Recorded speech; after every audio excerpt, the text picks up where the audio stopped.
as we reflect back 75 years ago and pay tribute to those that had served, fought, and sacrificed in this exact weather. And we were able to introduce a number of very important people, and I thank you all for coming, but I really want to focus on our World War II vets and Dr. Nolan, whose father was there and was captured in the Battle of the Bulge. Because those that have served, that sit before us, and they're the shoulder, that tremendous sacrifice, the burden of the fight, and that have provided and gave us our freedoms today. Thank you very much for what you've done, and you've been an inspiration as the years have gone forward. Thank you. I also want to thank for the Friends of the National World War II Memorial Team for ensuring that their legacy continues and lives on today and into the future. And for me personally, it's an honor to stand before you. As he identified, I commanded the 101st. And as part of that formation of the years that have gone through, I've got to meet and engage with those from the 101st that have fought in this fight. I've been forward and saw them and understand those sacrifices they made, the personal stories of heroism that they did every single day. So to stand before you today, I'm humbled and honored. It is 75 years ago today that Hitler launched 30 divisions of combat power in a surprise counteroffensive to recapture the port of Antwerp. It is in the Netherlands, and it was an effort at the time to turn the tide of World War II. He knew that he was losing. He knew time wasn't on his side, and that he had to have one last bold effect to try and drive into negotiations. And the one thing that his whole plan depended on was the weather, because he had to deny the American capability and the Allied capability where we had air supremacy. And as you can see, the weather did cooperate with his operation, and it deprived us of that single strategic capability that we had. So it was under the cover of a bitter winter storm, snow covering the ground, freezing temperatures, that he launched forward. And it was 3 separate armies, 2 Panzer armies, and a line infantry army.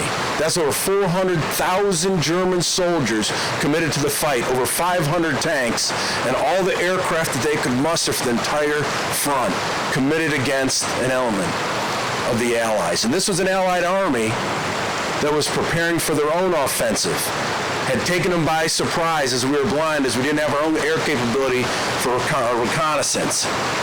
And it was over the next 6 days that this German army pushed back the Allied troops further into Belgium, deeper back into Luxembourg, creating the salient, which became the Bulge, which was known as the fight. It was 50 miles wide and over 70 miles deep, penetrating the American and Allied lines.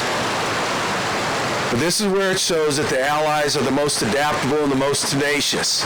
It was the leaders and the commanders at the time knew that they had to make a bold action, and they committed over 60,000 troops, moving over 100 miles in a single day in order to thwart this offensive moving forward. Key to that commitment at the time, the 10th Armored Division, and pushing the 101st Airborne Division right into that salient, seizing the Bastogne crossroads, which were critical for the panzers to move forward to get into the Antwerp. And by holding them, here's where the mettle of the Allied and these American troops was tested. Under continuous artillery pounding, 2 panzer divisions committed against them, fighting day and night without respite, forcing them to survive from hand-to-hand combat, holding the line, never wavering.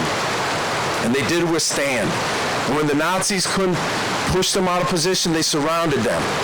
The intent was to starve them out, to bleed them out, hemorrhage them, force them to capitulate. And under this pounding, supplies running low, unable to take care of their own wounded, the Germans came forward and demanded the surrender of the force that was there. And you heard it was the 101st commander at the time, actually the Deputy Commander McAuliffe, and it always shows be prepared to step up. He sent back a one-word response: nuts. And it's because of that, it boldened the resolve of the forces that were fighting, continued to push forward. And they held on in this environment for 4 additional days, denying them the success necessary to push forward, holding them, making them vulnerable. And they got an early Christmas present on the night of the 23rd when the weather broke, and it opened up the onslaught of Allied capability and the air came in. They brought the Allied bombers to attack and destroyed the logistical lines. It pounded the front lines of the Nazis that were forward. It broke the back of their attack. And by Christmas Day and the day after, the Third Army, led by General Patton, broke through the lines, ending the overall assault by the Nazis, and linked up with the 101st in Bastogne, ending the German attack.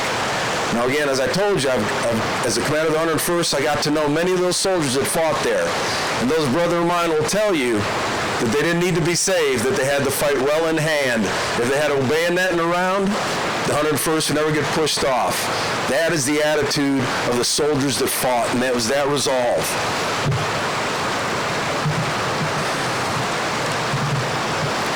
It is the battle as identified that Winston Churchill, he called unquestionably the greatest American battle of all, of the entire war. It's not just the story of American victory in battle. It's also the story of the grit, the resilience, and it's the tenacity of our greatest generation. It's their legacy that lives on today in the fighting men and women that are on freedom's frontier as we speak today. It's the soldiers who fought in the frigid woods in the Ardennes. They are true patriots. They were children of the Great Depression. They're from the California coast. They're from the farmlands of the South, the Midwest, the factories of the Northeast, and even the offices out of New York City, galvanizing the nation to go forward and fight. They're the ones that stood forward, proven in the crucible of combat. And despite those grueling conditions I described, the relentless barrages of the artillery, the continuous attacks of the Germans, and not knowing if that day was going to be their last, they had an unwavering clarity of purpose. And that was the destruction of fascism. It was a purpose they knew was worthy of their sacrifices. And it was after the war, as they came home, their lives were changed forever, their experiences through this endeavor, but they sought neither recognition nor praise. Instead, they committed themselves to bettering this nation. And it was their instilling of these values and the appreciation for freedom, and it was into their children, those that fought in Korea, Vietnam, and the wars from 9/11 forward. And it is your actions today, sir, that I will tell you, it is your example in the war that we emulate and we venerate. It serves an example to inspire us in the most demanding of the combat that we face. And it's because of you that we continue to fight for the freedoms that make this country great. And as I look at the crowd today, and I stand with the warriors of that greatest generation, some that carry the battle scars of battle, and remember those that gave all so that we can live prosperous and free. Our nation can never thank you enough, sir. We can only make the solemn promise to continue to stand the watch so that all that you fought for and many of your brothers died for will be passed on to the next generation of Americans. It has truly been my privilege and honor to stand forward in front of you today and address you. Thank you.